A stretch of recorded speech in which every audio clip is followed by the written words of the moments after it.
সুপ্রভাত, আবার চলে এলাম সকলের সামনে আমাদের রান্নাঘরে।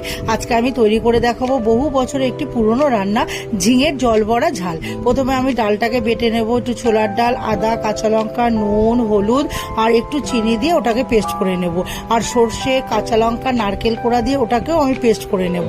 এইবার আমি কড়াইতে সর্ষের তেল দিয়ে কালো জিরে, শুকনো লঙ্কা, তেজপাতা ফোড়ন দিয়ে ঝিঙেগুলো দিয়ে দেবো। দিয়ে পরিমাণ মতো নুন আর হলুদ দিয়ে নাড়িয়ে চাড়িয়ে ঢাকা দিয়ে রাখবো। এবার কিছুক্ষণ পর ঢাকাটাকে তুলে দেখে নেবো ঝিঙের জলটা বেরিয়েছে। আর আমি এমনি সাদা জল দেব না, আমি যে সর্ষে বেটেছি সেই বাটি ধোয়া জলটাকে দিয়ে উপর থেকে বড়াগুলোকে সাজিয়ে দিয়ে নিয়ে ঢাকা দিয়ে রাখবো বড়াগুলো সেদ্ধ হওয়ার জন্য। কিছুক্ষণ পর দেখে নেবো যে বড়াগুলো সেদ্ধ হয়ে গেছে, তখন বাকি সর্ষে বাটাটাকে দিয়ে আর গোটা কাঁচা লঙ্কা ভেঙে দেবো, দিয়ে স্বাদ মতো চিনি দিয়ে এবার ভালো করে নাড়িয়ে চাড়িয়ে দেখবো যে শুকনো শুকনো হয়ে আসছে, তখন কাঁচা সর্ষের তেল দিয়ে নাড়িয়ে নামিয়ে নেব। তাহলেই তৈরি হয়ে যাবে ঝিঙের জল বড়া ঝাল।